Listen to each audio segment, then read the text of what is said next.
When you're alone in the dark, do you ever worry that you're not actually alone? This is Loda Hadley. Hi, this is Ethan Dettenmeyer. How you doing? This is Dirk Casper. This is Eileen G. from The Exorcist. World of the Unexplained with Jay Scott and Trent Lackey. Heard Mondays live from 8 p.m. to 10 p.m. Eastern on the OmniSound Radio 1 network.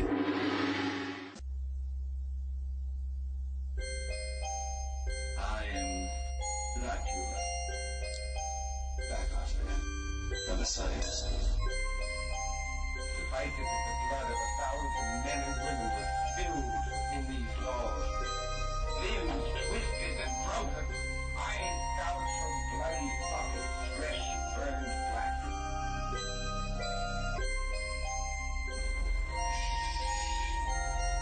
Please. Await the dead. In death, there are no accidents. No coincidences, no mishaps, and no escapes. What you have to realize is that we're all just a mouse that a cat has by the tail.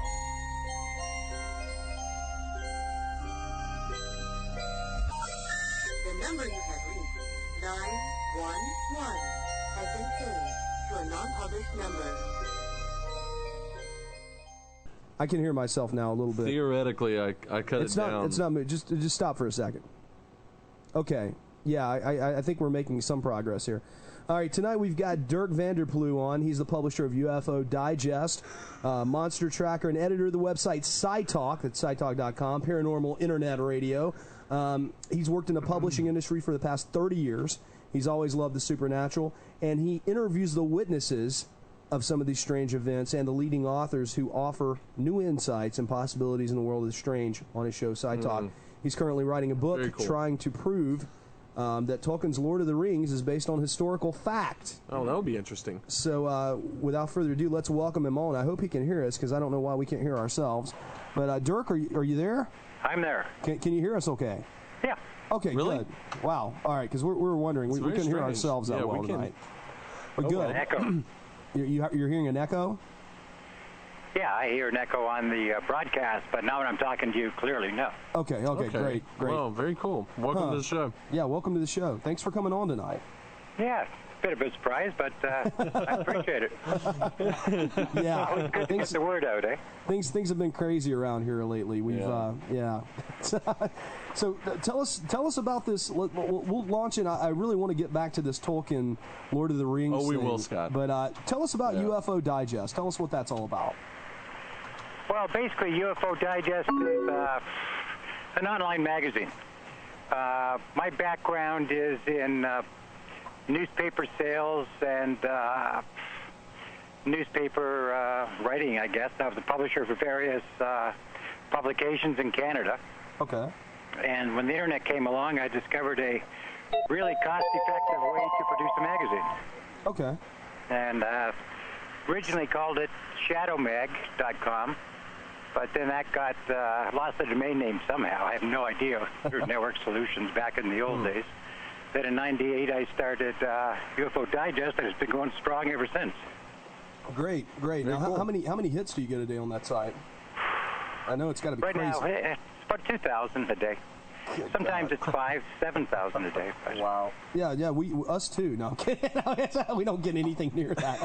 That's amazing. That's really awesome. And I know you've got.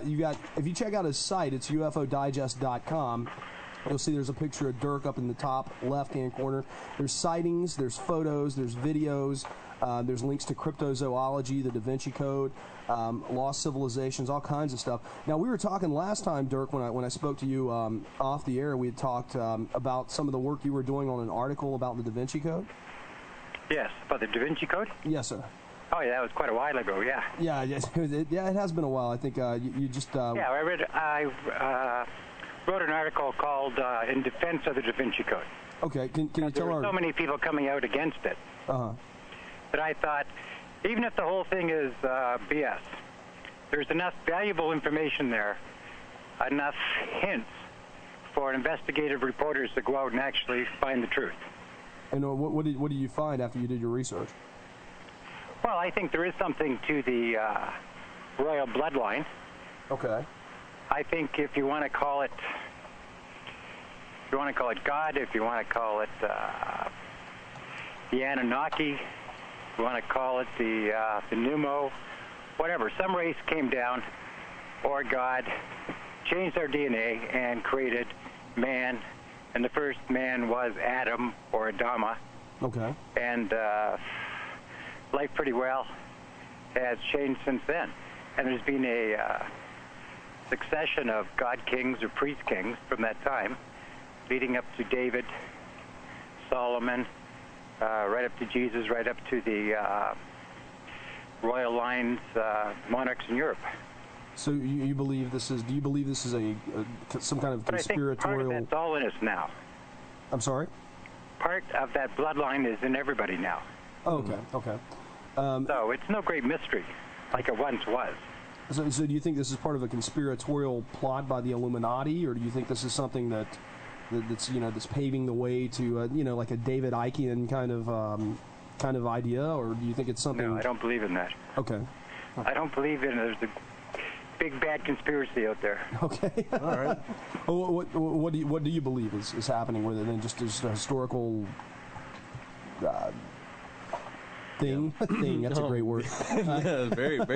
Very well educated. Yeah. Very eloquent. Thank you. What do you think's going on with that? Then after you did your research, I mean, you just feel that this is just some historical fact that's been uncovered, because we know this theory's been around for hundreds of years. Yeah, it's something has. that's not really come to light until just recently with Dan Brown's book. Right. Especially in the paranormal world, this theory's been popping around for ages.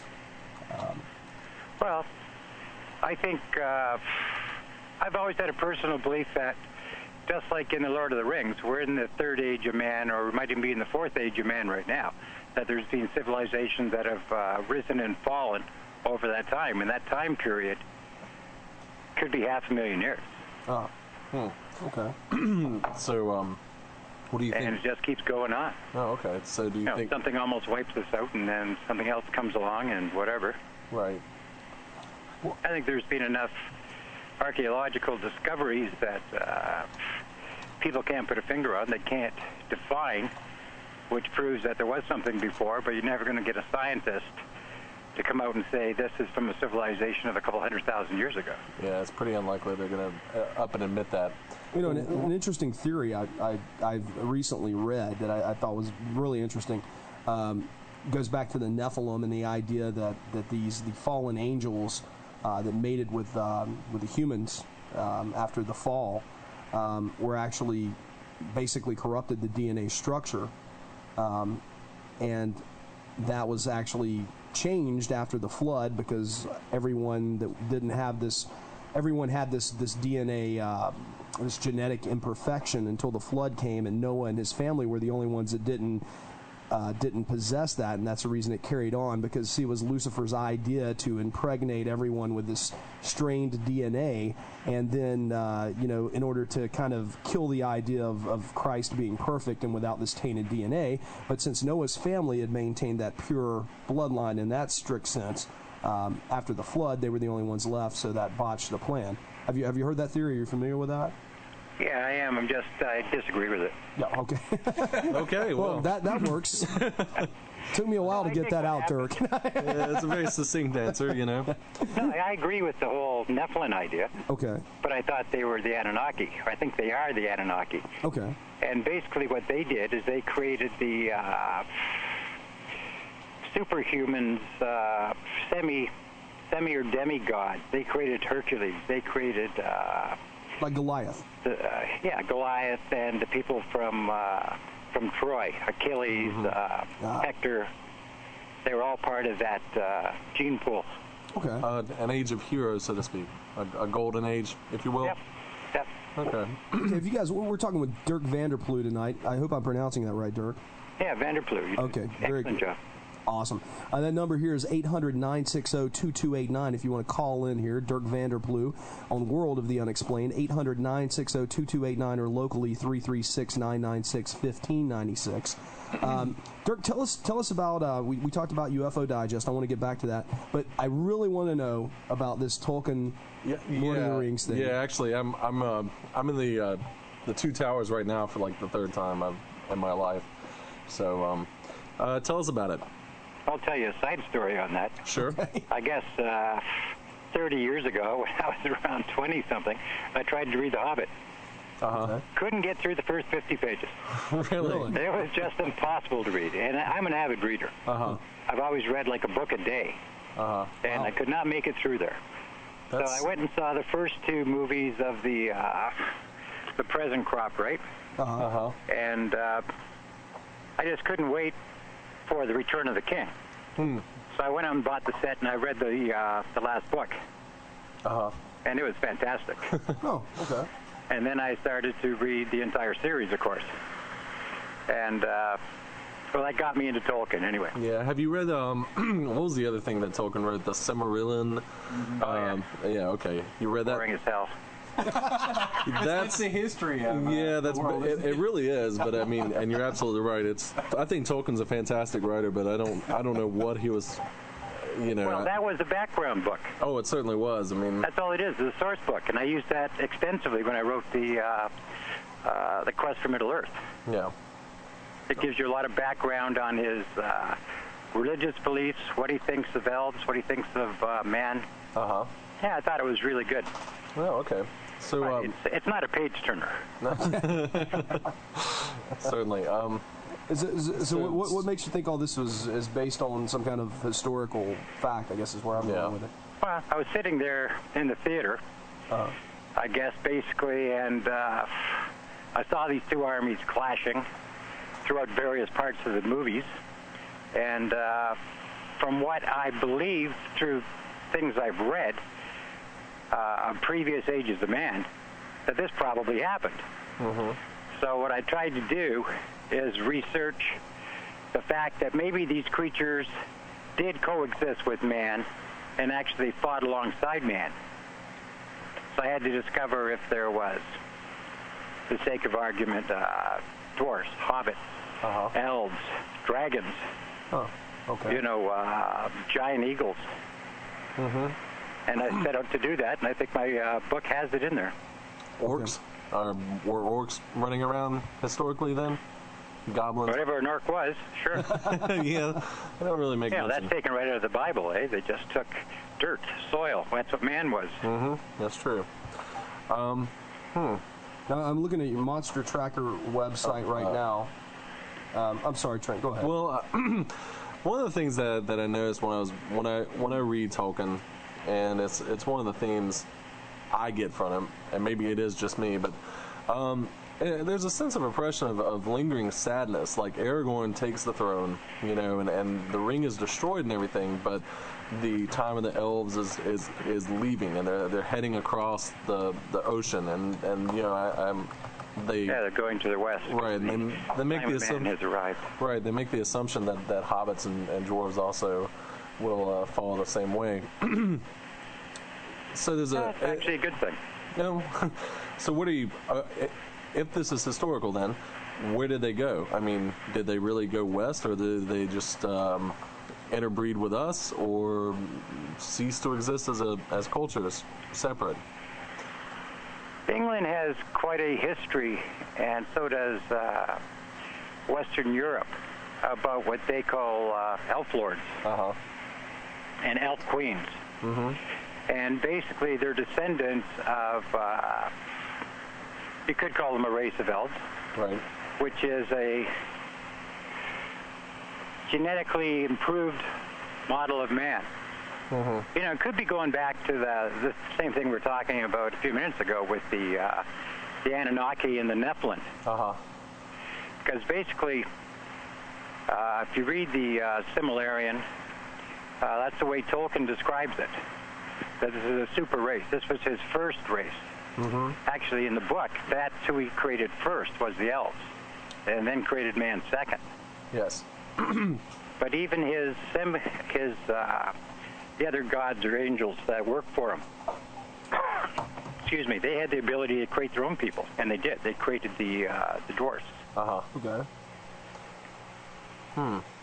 Well, are you still working on this book?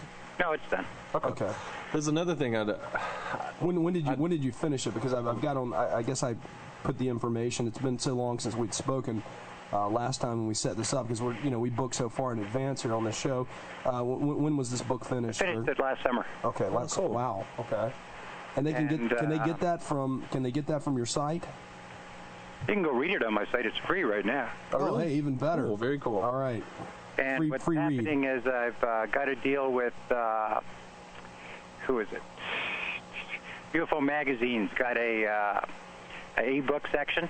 Uh-huh. I'm not in front of my computer right now to tell you the name of it, but they have a special line of books that they put on e-books, and mine's one of them. Oh, cool. It should be up there in about a month.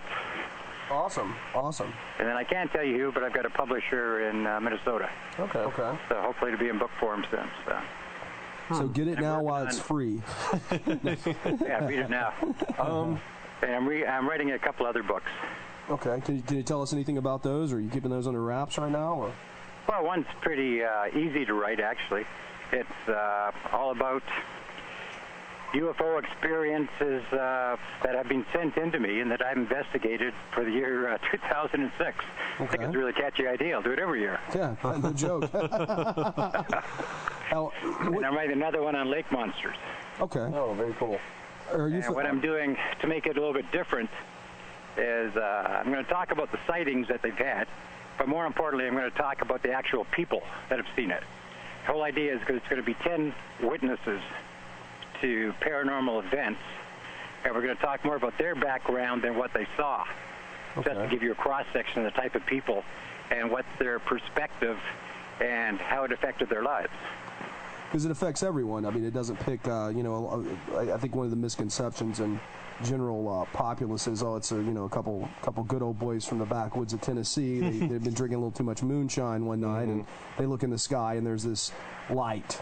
I think a lot of people in America have that conception. But the more and more as time goes on, you see so many people. It's very non-discriminatory about who they show themselves to. At least it seems that way to me. I've got a friend of mine who works for the NSA, who has seen a lake monster. Wow. What kind did he see? What did he see exactly? He's got a photo of it, actually, and I've got the high-res resolution photo from a drum roll. Pretty amazing black creature. He saw it in Lake Superior. Oh. Is that on your site by any chance? Might be a monster tracker. Oh, okay. I'm going to check. You got anything on Ogopogo on this work? Oh, yeah. Oh, yeah. He's one of my favorite I haven't lake spoken to monsters. anybody who's actually seen it, though. Huh? I haven't spoken to anybody who's actually seen it. No. He's I'm one of my going to combine favorites. all the sites together. Oh, okay, cool. Okay. I got too many sites, and I don't have the time to manage them all. I can understand that. We have a problem with our one, so it's definitely an issue, especially with all these that you've got floating around here. Yeah. Tell us a little bit about your show. About my show? Yeah. Mm-hmm. I don't have a show. Alrighty. PSI Talk basically is what I do is I list shows. Yeah. Other people's shows. I knew that. And occasionally, what I'll do is I'll record a interview because I like interviewing people. I do a lot of interviews. That's where I got off on that. Then because the last time I talked to you, you had mentioned recording interviews with people. I just assumed that you had a show on there as well. Everybody wants me to do a show, but if you guys are doing such a great job, why do I have to? Yeah, right. Oh. Yeah, obviously we're hitting the nail on the head tonight, aren't we, Dirk? Sound like you're having a really good time. Well, we try to, in spite of our adversity. Oh man, it looks like the board's working all right. What's really helped UFO Digest as of late is for the past few months, I guess 6 months, I've been asking the contributors want to contribute on a regular basis to the publication. Uh-huh. And I'm getting a lot of really good, talented writers. Mm-hmm. So it makes my job one hell of a lot easier when all I have to do is edit. I try to write now and again, but it's easier when you got 6 stories always lined up. Oh yeah, definitely. Yeah, certainly. Because I try to present 6 to 7 news stories a week So is from our contributors that you can't find anywhere else. Is this a full-time thing for you now? Pretty well. I'm semi-retired. Oh, okay. That's awesome. Well, let's see. I love good stories about lake monsters. Can you? I really do. Can you? Yeah, I do too, man. Can you, you know what, share? Hold on, man. I was going to say, I just want to mention that South Carolina lizard creature, man. I haven't heard anything about that from anybody hardly at all. I was in the middle of trying to ask Dirk Go ahead. about a lake monster story. Go ahead. Dirk. Can you tell us a pretty good lake monster story, or one of your favorites? Maybe something from the work you're doing. No, not really. Okay. All right then. I heard a good one. I didn't hear a good one. I talked to a guy in England at Land's End 2 years ago, I guess. And you're talking about 2 old guys in the back, but this was an entire restaurant bar on a canal in England, and it's around 1 o'clock or something, and a sea monster swims right by. Wow. It just swarms right by, huh? Yeah, and like it got 12 witnesses. Huh. Really? And I spoke to the owner of the pub, and the interview's on monstertracker.com. Wow. Huh. Very cool. So these things do happen. Yeah, certainly. How much credibility there is there, I don't know. Yeah. But I think if people actually see something and there's no financial gain, and all they'll do is get dismissed or considered crazy for reporting it, you know, there's nothing in it for them. Like right now, I'm standing on the north shore of Lake Erie. Oh, okay. Like the water's about 20 feet away from me. Probably hear the waves now. Yeah, actually we can. Think we can? Yeah. I thought it was just our board, but yeah, actually, yeah, okay. That's good. That's good. Yeah. I actually work we can. up here and I write, and actually one of the monsters is Bessie. And Bessie's supposed to be in Lake Erie, although I haven't seen her yet. Oh, okay. What have you seen? But have I seen Yeah, few personally. UFOs. Few UFOs, Okay. which are unidentified flying objects because nobody knows what they are. Right. No. I think 99% of them are military craft. What was your last sighting? How long ago has it been? Last year, I guess. Last year. What? I haven't seen one this year. I used to stay up at 5 o'clock in the morning some nights in the summer. Wow. Yeah, that and a case of beer. I'm getting too old, eh? yeah. I hear that. Just can't do that anymore. But I've got the video camera, and I've got digital camera, and a film camera, so I'm all set if anything does occur, right? Or appear. Yeah. Oh, yeah. Just in case. What do you think of Dan Aykroyd's new On UFOs DVD? It's one of the best I've seen. Okay. Yeah, they sent me a copy. Oh, I figured they would. Yeah. No, I thought it was excellent. Yeah, I did too. I saw it, I guess, a couple weeks ago, and I was really impressed with it. I noticed they Dan used a lot Aykroyd of being Canadian's always good too. Oh yeah. Well, I like the story that he recalled about seeing the men in black and having them disappear just out of the blue like that. I thought that was interesting, especially coming from somebody like Dan. Yeah, that's right. It lends some more credibility to it, I guess. For me anyway. Yeah. Yeah, I'm not sure about the men in black. Who the heck they are? Are they part of the government or are they aliens? Who knows? I don't know. They end up showing up everywhere. Mothman It might be the comes. reptilian people you guys were talking about. It could be, before. yeah. David Icke, Yeah, Well, he sees reptiles everywhere. Yeah, I know. I mean, who knows? Who knows what it is? He could be right. He could be.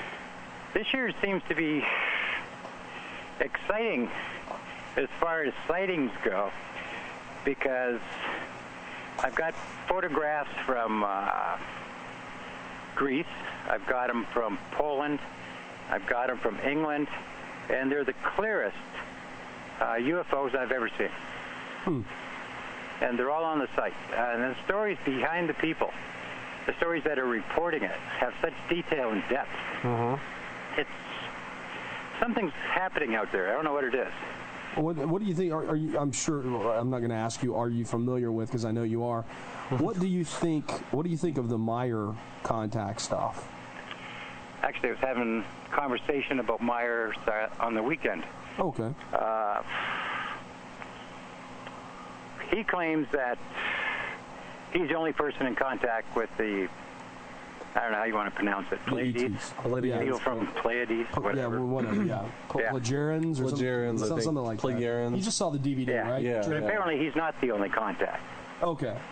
And that actually this race is not to be trusted like he blindly trusts them. And they've actually had some of their visitations have had adverse effects on various people. And I'm studying one particular case now, which I can't go into. Okay. But she's been badly damaged by the trauma of dealing with them. Now, how many galactic races do you think are out there? Anywhere between 10 and 50. Could be more. Wow. But do you think there's, People claim that there's 50 visiting the Earth at any one time. We scoff at the idea sometimes, joking around. But do you think there's some kind of intergalactic federation of, exactly. Oh, you were going there? I'm sorry. Yeah, I really was, but go ahead. I'm just curious. According to Ed, what's his name, Komarak? I don't know. I'll look it up on my website right now for you. Okay. Cool. Just reading an article he just sent me today. Oh, awesome. Well, Dirk, while you're doing that, we're going to take a short break here on the World of the Unexplained. Is that all right? Super. Okay, just hang on the line with us. We'll be right back with you here in just a second. And guys, if you're listening, please give us a call in. Speak with us and Dirk at 800-960-2289. That number again is 800-960-2289. Or you can call us locally, 336-996-1596. We're talking to you live, and we'll be right back after this. UFOs, flying saucers, alien abduction. Are we alone? Information regarding this and many other questions about the unknown are only a click away at www.theufostore.com. The UFOstore.com offers hundreds of DVDs about UFOs, aliens, crop circles, conspiracies, Bigfoot, suppressed science, ancient mysteries, and the latest DVD releases like Dan Aykroyd Unplugged on UFOs and the Alien Files 5 DVD set. The UFOstore.com also offers the book Roswell, It Really Happened by Jesse Marcel, one of the last survivors of the Roswell UFO crash that examined the spacecraft wreckage in 1947, revealing its hidden secrets. Log on to www.theufostore.com and request a free UFO Store catalog. To receive a free catalog by mail, call 541-523-2630. That's 541-523-2630. Theufostore.com, the largest selection of UFO products on the internet. And we're back. It's the World of the Unexplained. Isn't that fun? You want to jump that in there. We're here with Dirk Vander Ploeg. And, I've been waiting for that, actually. Okay. Why don't you give them the numbers? Call us up. Okay, gentle listeners, if you want to talk to Dirk about any number of things, he's well informed about a wide variety of paranormal topics. Our numbers are 1-800-960-2289, or our local number is 336-996-1596. And don't forget about jumping into the chat room, make up a name if you feel shy about talking on the phone and ask questions. All right. There you go. And, okay. So we were talking about Ed Cormarak here, Exopolitics, study of the politics of extraterrestrial contact. That's right. And that's what you said you had received an email from him, I guess, not too long ago? Yeah, actually we correspond and he submits articles to the site. Okay. But we're talking about what kind of group there might be that's formed by the aliens to actually safeguard mankind. And he writes that there is such a thing. He calls it the Earth Park Services, whatever that is. So it's like a federation, Yeah, I'll just read you a line he wrote. Okay. I believe humanity on Earth is now entering a time of transition into more direct interaction with ET groups. And I believe that the Earth Park Service is here to ensure that mistakes as happened in the past won't be repeated again. And he also refers to this group as a guardian group. So they're like the Boy Scouts of outer space, maybe. So if your listeners want to find out more information about Ed Cormarak, they can go to exopolitics.blogspot.com. Okay. Exopolitics.blogspot.com. Yeah. That's right. I heard an interview on Handelman a number of years ago. another fellow, I can't remember the guy's name to save my life, but he was also talking about a galactic federation of extraterrestrials that are out there for benevolent purposes. And I guess some of it rang true, but then I guess the more skeptical side of me was thinking, well, you know, if you have this united group of technologically superior beings out there, you know, it stands to reason that there could be a potential that, you know, the peace that they would bring us would be like the peace under submission. Do you see what I'm saying? Except they would have they'd have the tools to be able to back up any threat that they would encounter, I think. Yeah, exactly. Whereas the UN has no teeth at all. No. Very true. Yeah, they do. It's called the USA. Oh, okay. Come on, guys. Don't you know we run the UN? Not anymore. Yeah, we do. Okay. We got all the guns. We got all the guns. Scott. Okay. Well, George W. You got terrorists. You got terrorists. We got Scott. Oh, I'm sorry. Scott. I'm being political again. Yeah, you are. Wearing your bright green shirt. You just stay over there. Anyway, but I mean, so yeah, it could potentially be like a benevolent organization that's you know, backed up through the threat that they could do really, really bad things to people who don't want to join.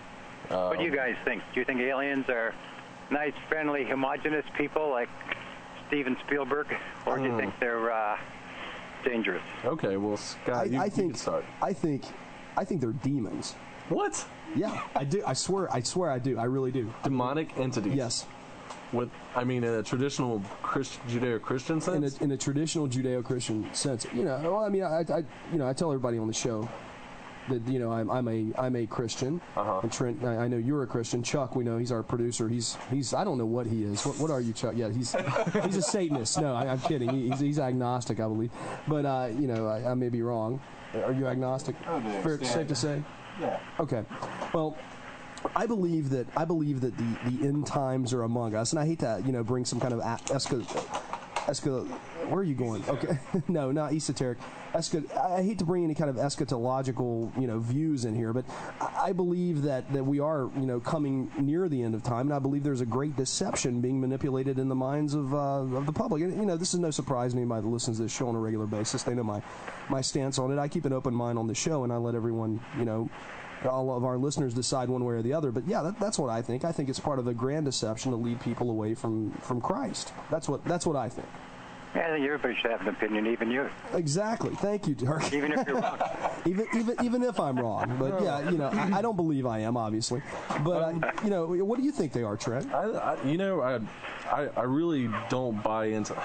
What is that noise they're invading us right now? I don't really buy into the fact that, you know, extraterrestrials are all completely benevolent. No, I think if there's a multiverse out there of different species of creatures, then it could very well be that some want to dominate us and enslave our population and plunder our resources, and some may want to better us, and some may look at us through a more scientific, you know. So do you think they're angle. So you think they're? I think it could be a wide variety of things that, unfortunately, we don't have much control over which ones come to visit. You know what I mean? Well, what do you think, Dirk? So, you put us on the spot. There's so many different races out there. They all have their own specific agendas. Mm-hmm. And we're unfortunately the lab rat. Yeah. So we don't know what we're the guinea pig. Yeah, we have absolutely no no control over what happens. You know, should they decide to invade? Should they decide to, you know? I mean, I just find it hard to believe that we're the only population out there that doesn't have the advanced technology enough to know that, and everybody else does. You know, I don't think so. I think that very well there could be other worlds out there of people or just like species. Us? Well, no, species that are less developed and they're still less developed than us. Yeah, sure. I mean, maybe they're in their industrial age, or maybe they're in the Stone Age. Who knows? The universe is so fantastically diverse that we've got a question. Okay. We've got a question in the chat room. Just a wide. It's just a big place, and you know these are from Paul. Okay. You want to read it? Yeah. Okay. His phone is disconnected apparently. I see. But he has a question anyway. Dirk, okay.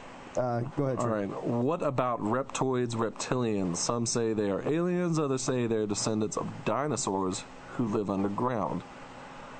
What do you think about that, Dirk? They're aliens. You think the dinosaurs were aliens? Yeah, they're not dinosaurs. They're from the Pleiades, I think. Oh, I'm sorry, the reptilians. Yeah, they're reptilians. And these it could be one of the races from Sirius B. I don't know. Oh, and these are the ones that actually you're talking about that should not be trusted. Yeah, this is what X sees everywhere. Do you believe that the Roswell incident's what caused? Do you believe that the technological advances we've made in the last 20, 30, 50 years have come from reverse engineering of a lot of these things that we found in a Roswell crash? Sure, and other crashes. Oh, other crashes. And other crashes. Sure. There was earlier ones than that. There's one in 41, I think, and there's even one further back than that. There's one in the late 1890s or something. What do you think about? I'm sorry, this is just well, no, it didn't. The Tunguska explosion in the early 20th century in Siberia. Was that some kind of? I can give you an opinion. Okay, all sure. Right. I think it was probably what's the name of the guy? Mine's gone. I had it before. Tesla? Nikolai Tesla? Yeah. It was a failed experiment? It was his beam energy weapon. You know, I think I read Jerry E. Smith's book on HAARP, and he goes into that in some great detail. And you know, they even said Nikolai Tesla. You know, he had a plan worked out to where you could just be able to anybody could plug into the ground and have electricity. Yeah. And obviously, with that kind of power, you know, of course, the government's not going to like that. Yeah, of course not. That's right. Huh, okay. In fact, when he died, they cleaned out his apartment and took all his stuff. All his information, all his books, all his papers. Terrible. And you know who all got credit for all the great stuff? You know, when we think of electricity, well, who do we think of? Tesla. That's right. Well, no, I mean in general, who does the general population? Thomas Edison. Yeah, of course. Yeah. And it's just it's the biggest. It's one of the biggest scams. I'm not going to say it's the biggest scam. We all know, in my opinion, the biggest scam was what the United States government tried to sell the people in 1969. But we're not going to get into moon landing. I don't think. Dirk, what's your views on that? You don't believe the moon landing, eh? Yeah. What do you think? Do you think we went to the moon in 1969? Sure. Okay. Absolutely. You think the technology was there in 1969? I think the technology was there in the early 60s. Okay. In fact, there's been many books written that the U.S. Army actually was planning or has built a military base there in the early 60s. Well, you know, they get all those industrial, what's the smokestack photo that we've seen on the moon? I'm sure you're familiar with that. There's a lot of weird stuff up there. Yeah, definitely. There's the one theory that it's hollow, right? An artificial satellite of Earth. Huh. I haven't heard that one. No. I haven't heard that one either. Yeah, well, there's a lot of weird stuff out there. One of the most intriguing things to me is, it's probably all BS, but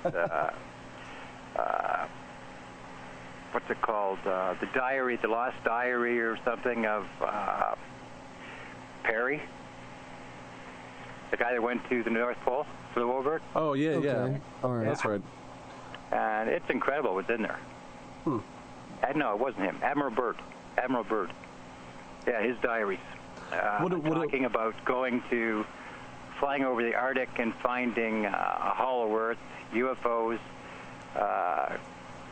Were on both sides of his plane and escorted him and his co-pilot down to a runway. And there was beautiful, tall Nordic people there, and dinosaurs and dragons and all sorts of animals that don't exist on Earth anymore. Pretty interesting stuff. I'm definitely not familiar with this. What's this guy's name again? Admiral Byrd. Yeah. Are you familiar with this trend? Yeah, I mean, he was in the race to the pole. Okay. Him and Amundsen or something, I think, was the other Norwegian. Yeah, I remember the race. And he made it, and I can't remember what happened. I guess Amundsen. Coincidentally, there's a story on it on my website, UFOdigest.com. Let's plug that again, UFOdigest.com. Digest. MonsterTracker.com. And PSI, I always call it Sci Talk. I guess it's PSI Talk. But PSITalk.com, which our show is featured on. Thank you, Dirk. There's a lot of other shows up there. I know Lou Gentili's shows up there. Full Moon Radio shows up there. A lot of the shows that we carry on the Omni Sound Radio 1 network are up there. Ghostly Talks there.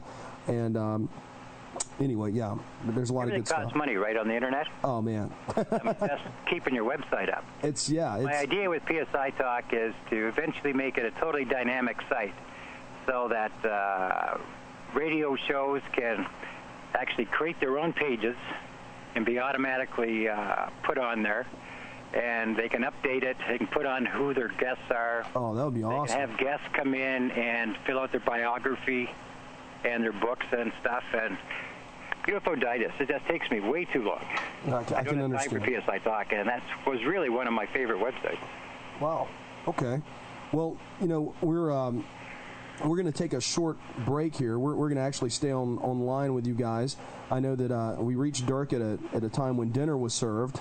Sorry, Dirk. Dirk, no problem. you want us to give you a call back in 15? Yeah, that'd be great. Okay. All right, we're gonna get off the phone with Dirk. We're gonna chat for a little bit, and we're gonna stay on, but for about 10 minutes, and we're gonna take our regular break, and then we're gonna be back on with Dirk. Thank you, Dirk. We'll call you back at about 5 after. Talk to you soon. All right. Goodbye. Thank you. Bye. Demons? Right. Demons, Scott? Demons, yeah. Hit that. Yeah, demons. Yeah, it's one of the theories I'm working on here. What is that noise, Chuck? little hum here. Yeah, that little hum we're hearing. Oh crap! Maybe it's probably the environment, man. It's probably it's the alien demons. No, I mean, Trent's looking at me. Yeah, no, seriously, that's one of the more bizarre. He's getting ready to call my idea dumb. Is what he's getting ready to call. No, I said bizarre. Okay, all right. I was going to say he calls my idea bizarre, and we have Clyde Lewis on the show, and he's like agreeing with him. No, I'm kidding. He's like, no, that's, I mean, I think some of the people we have on this show, they have bizarre ideas, and we, of course they do. Well, that's why we have them on, because we enjoy bizarre ideas. Yeah, of course. Enjoy mine. I am. I mean, I'm just saying it's one of the more bizarre ideas. That's all. That's all I'm saying, Scott. Well, I've got a special announcement to make. I told Chuck about it. I hadn't told you about it though. Well, of course not. But I'm the last one to know. Yeah. About anything. Well, I'm sorry, you were working. If coming December, it looks like it's going to be a go. The guys from Ghostly Talk are coming down to North Carolina, where us good old boys live, and we're going to do a dual investigation of a haunted bed and breakfast in Greensboro, North Carolina. Hot dog. It's going to be cool. Yeah. And you can go to the website. The website is twinlakeslodge.com, I believe. I'll have to check that in a minute, but I think it's twinlakeslodge.com. And we're going to, since me and Trent don't really ghost hunt, we just like to tag around, and I'm kind of a wuss. So I run, man. If something happens, dude, I'm out of there, man. I'll leave the equipment, Chuck and Trent, man. They'll be like, where did Scott go? Where's the car? He's gone. Well, we know that I'm going to drive that night. Yeah, because you'll have to catch a ride with the GT guys, because I'll be out of there. Yeah. But we're going to broadcast live, and we're going to go through there, and we're going to spend all night. And this looks like it's going to be the first weekend in December. And we're going to spend all night there, and we're gonna check it out, and we're going to see what's going on. Because I talked to the lady, her name's Anita Gill, and I spoke to her this week, and we talked about, she's got some strange things going on. What's his name? I'm trying to think. One of Joshua Warren's buddies teaches up there at Western Carolina. Professor. Oh man, now I can't think of it. He went down there and did an investigation, though, man. He caught some strange voices on tape that you couldn't hear audibly in the human ear, but you play back and you hear all the stuff coming from the basement. Stuff happens. The electricity does weird stuff, comes off and on. Just all kinds of weird stuff happens, and without any kind of explanation. It's really bizarre. First weekend in December, huh? First weekend in December is what it's looking like right now, yeah. And I talked to Scott L. a couple nights ago about it. I thought I mentioned this to you. No. I know I mentioned it to Chuck today. As I said, last one to know about anything. Yeah. Like you were going to wear a bright green shirt tonight. Man, dude, I got this shirt at Rugged Warehouse for $4. $4. It's like that Irish shirt I've got. Trust me, I'm Irish. I got that for like $2. It's so distracting. It beats the... I can say that tonight, but it beats the crap out of Goodwill, man. Goodwill, you go in there, you're spending money, right? Chuck knows. Big bucks. You go down to Rugged Warehouse. I'm doing a free ad here. Go down to Rugged Warehouse, man. Those guys have got it going on. You can walk out of there, man, with because they take this stuff. You can walk out of there with a nice. I got an $80 shirt there I wear on stage for some of our gigs that we do. I got that thing for $19.99, just like an infomercial, baby. Oh my gosh! All right, we've got over 9,000 listeners right now, and we got about 6 more minutes before we're gonna say kaplooey and go to break, and then we'll call Dirk back. Hate to interrupt his dinner and all that stuff, but if you guys want to call us here and just shoot the jive, give us a call over here, 800-960-2289. That's 800-960-2289. We know you're out there. Give us a call locally, 336-996-1596, and we'll talk about whatever you want, because tonight, guys, and somebody better call, because tonight we're going to bring back the Crack House. Dead of Crack House? Der Crack House, the Crack House, the Crack House. We're bringing it back tonight. We're putting Trent in the hot seat, and we're going to give away Hunting the American Werewolf, albeit a very water-damaged copy. The Flood, yeah. We're not going to talk, not The Flood, but The Flood here. That's right. The Flood we had a here. race of humans in the basement, and the Flood had destroyed them all, but Scott, myself, and Chuck. And so it was sad. The Flood here got it. And but yeah, we're gonna be. I'm sorry, I haven't been paying attention to the chat room. They've been talking for a while. Sorry, guys. We'll be catching up with you guys later. But yeah, the Flood. We had a flood here not too long ago, man, and it flooded all these boxes of books we had. And one of them was this one. But it is a flooded copy. It's dry now, by the way, and you can still read it. It's not signed. We're not that savvy, but it's not signed. We'll sign it, but we didn't write the book. That'd be kind of wrong. So, Scott, it would be. Yeah. So we got somebody else in here with us tonight. Terry, truck driver Terry. I guess he's not truck driver anymore. Are you, Terry? No, he's a welder Terry. Can we still call you that, though? Can we still call you truck driver Terry? Okay. All right. Terry's hanging out with us tonight. He's been a good buddy of ours for quite some time. I actually went on a cross country trip with him one time from on the road again. From North Carolina to Los Angeles and back. Los Angeles, California. We was out there 3 weeks? Yeah, I whined like a baby. It was crazy. Anyway, we're not going to tell that story. We'll tell it later. One night late. When no one's listening. I know you guys are out there now. We got I'm telling the story to over 9,000 online listeners. This is fun. So we've got over 9,000 listeners right now. Give us a call down here. Tell us what you think. I think we've got everything hooked up right. We've done this now twice. Like what?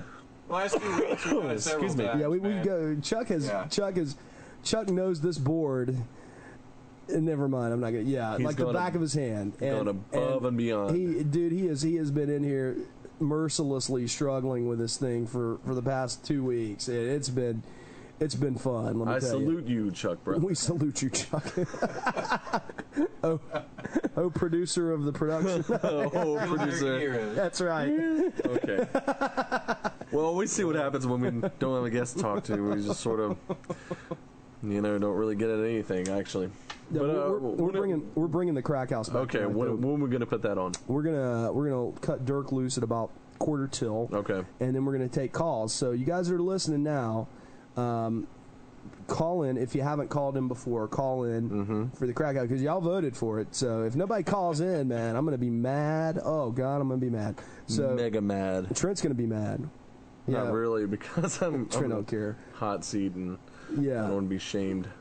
So yeah, call in tonight for the Crack. Actually, just call in. Period. Because right now we're kind of wondering why no one's picking up their telephone. Because come on, guys, we get a guest on. We want them to think that people care and all this kind of stuff because we care and we know you guys listen. You hang on for the whole show, so we know you're listening. So call in and just to say hi. Call in and say hi. That's true. We'll take your call. You're in the Not chat right now, room. though, You don't have any because problem there. we're about to go on break. Yeah, we're going on break right now, though. We'll be back in 5, guys. All right, we'll see you in a bit. Call us, 800-960-2289. That's 800-960-2289 or 336-996-1596. We'll be back after this. There are some things in this world that go way beyond human understanding. Things that cannot be explained. Things that most people don't want to know about. But we're going to talk about them anyway. World of the Unexplained with Jay Scott and Trent Lackey. Heard Mondays live from 8 p.m. to 10 p.m. Eastern on the Omni Sound Radio 1 network. Right here, baby. www.omnisoundradio1.net. Roswell, UFOs, flying saucers, alien abduction. Are we alone? Information regarding this and many other questions about the unknown are only a click away at www.theufostore.com. Theufostore.com offers hundreds of DVDs about UFOs, aliens, crop circles, conspiracies, Bigfoot, suppressed science, ancient mysteries, and the latest DVD releases like Dan Aykroyd Unplugged on UFOs and the Alien Files 5-DVD set. Theufostore.com also offers the book Roswell, It Really Happened by Jesse Marcel, one of the last survivors of the Roswell UFO crash that examined the spacecraft wreckage in 1947, revealing its hidden secrets. Log on to www.theufostore.com and request a free UFO Store catalog. To receive a free catalog by mail, call 541-523-2630. That's 541-523-2630. Theufostore.com, the largest selection of UFO products on... You're listening to the OmniSound Radio 1 Network, bringing you the apocalypse with a twist of lime. www.omnisoundradio1.net.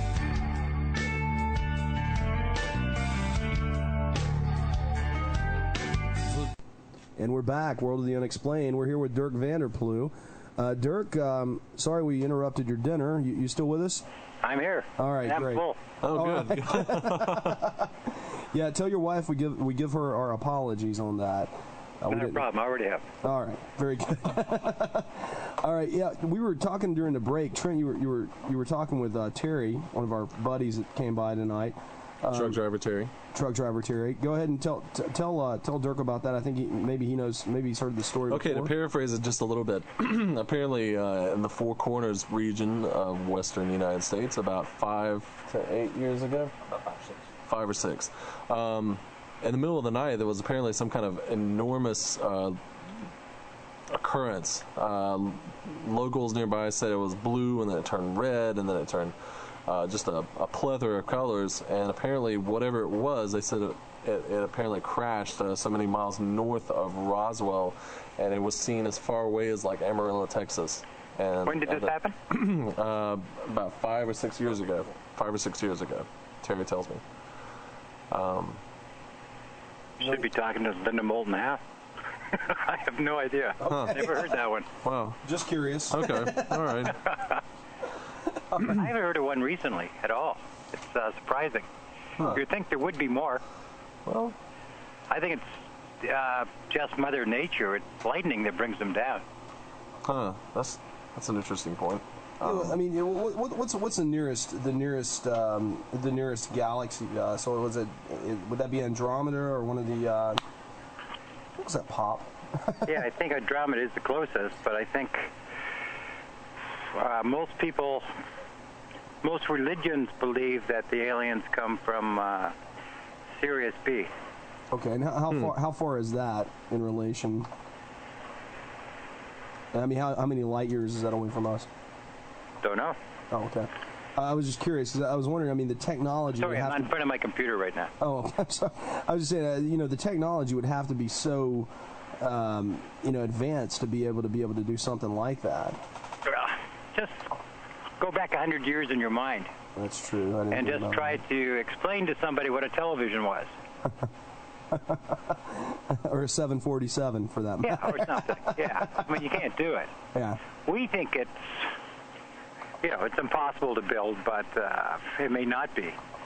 In fact, there's one theory going around, I guess, goes back to Tesla, that there's a completely different form of energy, and that if Edison hadn't have gone along the way he developed it, we might be hundreds, if not thousands of years more advanced now. That's true. Hmm. I mean, technology is just one of these things. Like, I can remember, I'm older than you guys probably together, but there used to be a series in the 50s called One Step Beyond.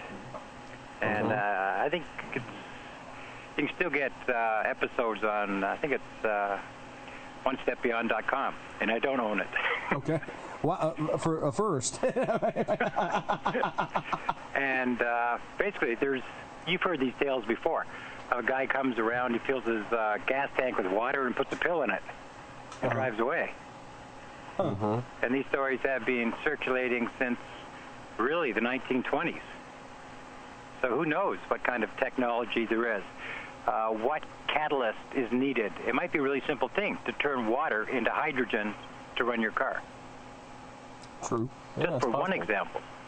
It's a lot simpler than I thought, actually. What's that? It's a lot simpler than I thought. All you need to do, actually, is to have an older automobile with a carburetor, and you can feed it pretty much directly in the hydrogen. Oh. So it wouldn't be all that far-fetched to think you could turn water into hydrogen and through electrolysis and then feed it right into it. Wow. Well, obviously Chuck knows more about this than I do. That's the secret. Sure, you turn it into hydrogen, and you get some kind of carburetor that can actually filter it or burn it, and away you go. Wow.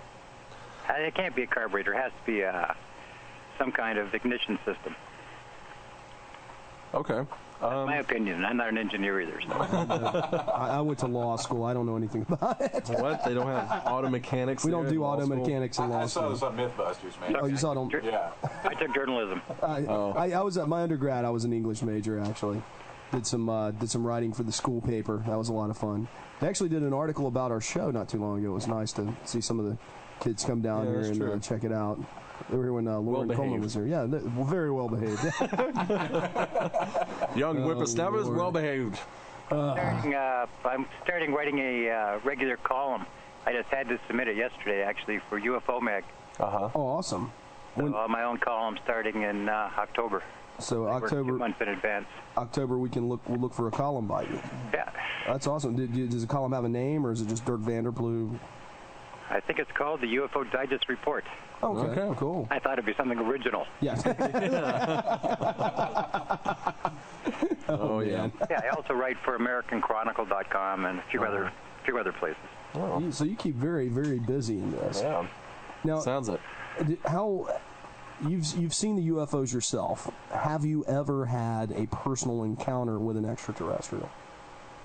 I'd known some girls I'd consider that, but no. I don't know if they were ETs, but they're definitely out of this world. Yeah. I hear that. I know, sorry. Really bad joke. But. Yeah, but you've never actually met someone you would claim to be an extraterrestrial then? No, not really. Okay. But you do know people that have, and obviously you interview people these that claim people. to have. Yeah, that's what I'm saying. And I'll tell you a story. Okay. All right, and you guys tell me if you've heard it before.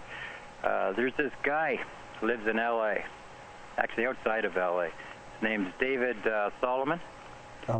He's a comic at the Improv, comic, comedian, whatever, at the Improv. Does voiceovers for Hanna-Barbera, stuff like that. Works in Vegas as well. And he claims to be in touch with a specific alien, a specific gray, from a race they call Magnus, Magnus. And this group claims, these grays claim they're not extraterrestrial, they're terrestrial, and they've been living underground 20 miles deep in some spots for the last 400,000 years. Oh. And you might find this interesting. They claim to be Christians. Thanks so much, Dirk. I appreciate that. No, they actually do. Okay. Quite strongly, in fact, to the point where I think this guy's his credibility suffers when he says things like that. Yeah. But this guy's also a musician, and he's written quite a few tunes, and some of the music's on my site, of course. Okay. As well as, I think he's written like 20 pages explaining the Magnus. And the Magnus claim that the story of, what was it called, the Battle of L.A. is true. Okay. You remember that during the, well, you don't remember it. You remember reading about it maybe during the war, World War II. I've also got a really good article about that on my site. But he claims that there's a hidden vortex in the pyramid, and of course they built the pyramids. Okay. And it goes on and on and on. But he says the crash at Roswell is true. In fact, 2 ships went down, but it was because of a freak lightning storm that caused it. Huh. And the 90% of all the UFOs you see, if they're not UFO, if they're not military aircraft, they belong to the Magnus. Oh. And he says there's a few other races that come here as well, but I don't know, you got to read this stuff. Your listeners have to read this stuff. Not to make up their mind one way or the other, but it'll give them more information, more data on which to base their final opinions. Oh. And I read everything. I'm just an avid reader. Oh, yeah.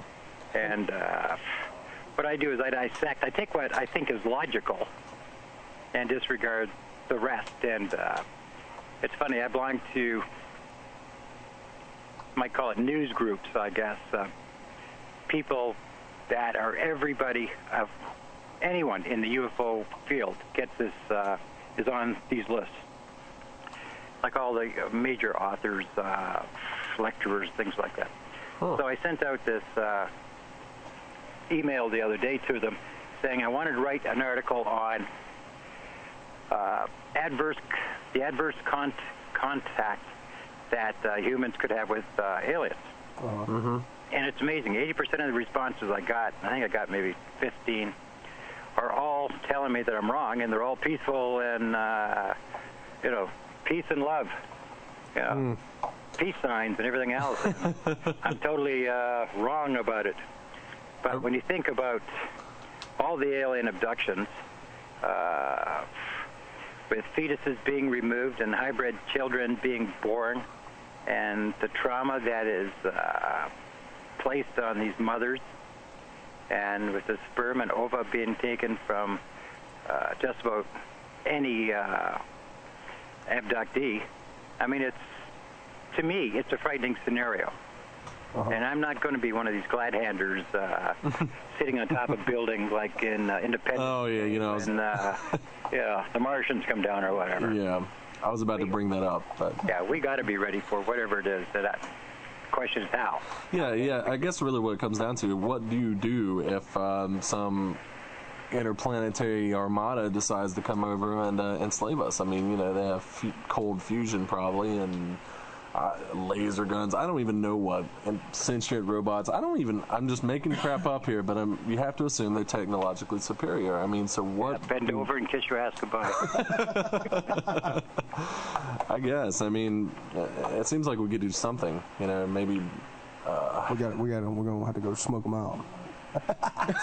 Sorry, man. That was totally the right place for that, and I had to do it. But anyway, Dirk, I totally agree with you that it seems to me that it's just too rosy a picture for these extraterrestrials, and I'm not discarding the notion that some of them probably are interested in us in maybe a paternal sort of way, like they're the older brother and they're looking after us. That could be possible, but I mean, it's just as easily possible that they're coming down to do something nasty to us, so, and it seems like a lot of the abductions too, I mean, just the ones that I read about, they don't seem very pleasant, they seem pretty aggressive and just snatching people out and whatnot and what have you. I don't know. Yeah, you've seen scenarios of this, and maybe you've even had one as a kid in ant farm, and I think we're the ants in the ant farm, and guess any one of numerous alien races are just standing over us, deciding what they're going to do with us. Mm-hmm. That's a frightening prospect. It certainly is. Do you think that these people are going to, at some point in time in the future, do you think that these alien races are going to make themselves known to us on a large scale? I'm missing that. You're I'm sorry. Debating. I'm sorry. I said, do you think that these alien races are going to make themselves known to us nationally and internationally in any time in the near future on a large scale like that? Yeah, I think it is getting closer. The day is getting closer. Okay. Is that a good thing or is that a bad thing? I don't know. Yeah. Well, it's a moment of illumination. Let's just put it that way. There's so many channelers, prophets, soothsayers, so-called UFO experts coming forward saying, the contact is imminent. They're going to land on the White House lawn. We haven't seen that. What do you think of Prophet Yahweh? I know him. I spoke to him a few times. Really? Yeah. What do you? We've had him on our show before. What do you think about his? He's nut. Well, okay. Alrighty. Spoke to him for over an hour and a couple interviews. No, I'm just really interesting guy. Have you seen the video though? That's what I wanted to know. Yeah, I've seen the video. Yeah. Well, how do you think he did it? Yeah. What do you think of that? If you think it's a hoax, how do you think it was? Some people think it's a balloon. It does look somewhat like a weather balloon.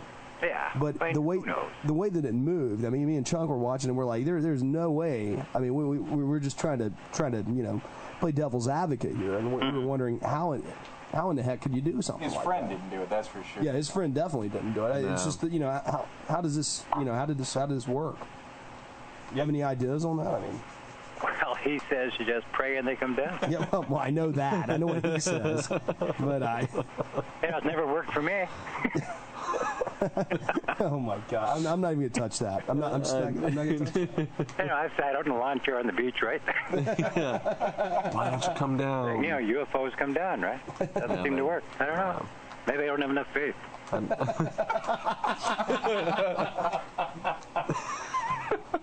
Oh my God!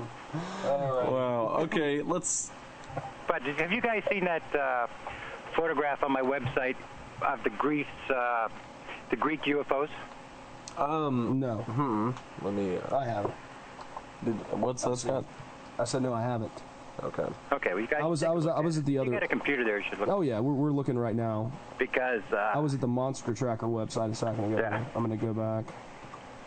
Now there was this girl taking some kind of course in Greece, and she just took a sunset shot because it was the mountains and the sun was setting. It was beautiful, reds and auburns and everything else, right? Oranges. And a couple weeks later, I guess, she actually had time when she got home to plug in the digital camera and download everything. Okay. And she came across this one picture, and it seemed to have some kind of object in it or whatever. So she sent it to me. She's an avid reader, obviously, and or visitor to my website.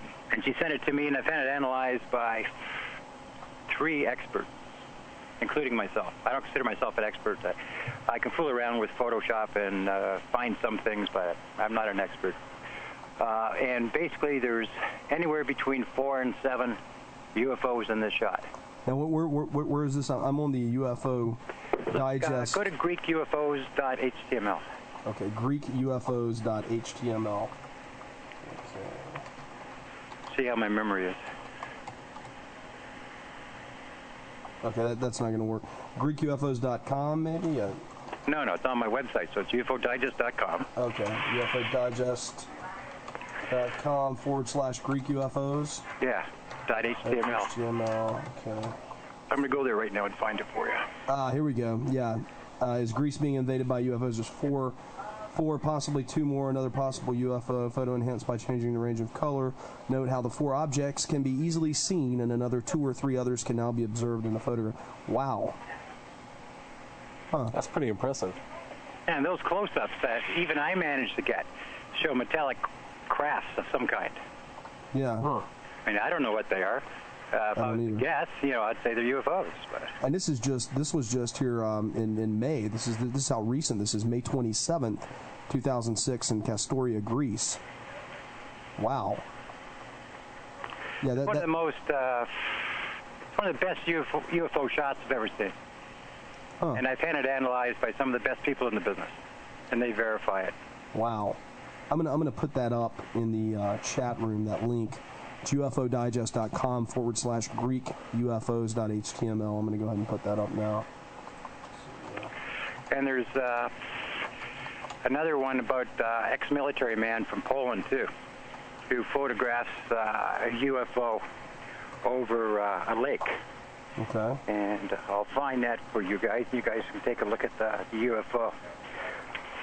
And what's amazing is that experts have been able to determine, just by looking at the particular shots, that the sun has moved and there's actually been like a 20 to 25 minute, maybe a half hour even lag in time. Oh. So there's a real possibility. This guy who was a colonel was actually abducted. And he's so frightened by the prospect because his son was accompanying him that they actually left town, closed up their house, and departed for places unknown. Wow. What's taken me so long is I'm at a cottage. And unfortunately, until the satellite internet is installed, I'm using dial-up. Oh, man. Quite pathetic. We're so sorry. That's got to really be bad too. Trying to edit a website. Oh man, I don't even. He's a professional web designer, and oh yeah, he comes up here, he goes nuts. I can only imagine. Oh my God. Yeah, I try to have 3 or 4 websites open, right, or pages open, and you just can't do it at all. It's, good old dial-up. Oh man. UFOs over Poland. Let's see, where's that story? Just be a sec. No, take your time. Okay, sure. Now, I notice you have a time travel link up here. Yeah, I really love time travel. Okay. What do you think of the John Teeter thing? I guess if it comes back, we'll know. Yeah, it's true. Other than that, it's all speculation, isn't it? Yeah, I was just wondering if you had any theory on that. I think it's possibly true. Mm-hmm. But, you know, everything's possibly true unless it's proven otherwise not to be. So what you can do. Okay. This is a tough one to spell, that's for sure. Okay. I should have spelled it differently, but the actual HTML is ZYWIEKIE-UFO.html. ZYW. ZY or ZYWIEKIE-UFO.html. Yeah, you should have spelled that. Okay, yeah, here we go. Okay, I got it. Ex-military man photographs UFO over lake. Okay, yeah. 4-panel comparison. This was taken on May 22nd of 06 by Robert Morningstar. Yeah, he didn't take it. He analyzed it. Okay. He's a friend of mine down in Manhattan. Who's, I see that. I see that now. It's enhanced close-up by Robert. Wow. Okay. But, and there's another one, too, about Nottingham, England. I think it's called Beeston.html or Beeston UFO. But this year has been remarkable. I mean, you guys have been in the business. You know that you could go a year without really a good UFO picture. Yeah. It's true. I mean, they're all hazy. Well, you know, faded, you're actually one of our first few. We really don't talk a lot of. That's probably why we sound so dumb when we're talking to you, because we really our show really until now is really centered more on ghost, the paranormal world, and that the supernatural, vampires, werewolves, demons. Well, that's kind of the name of your website.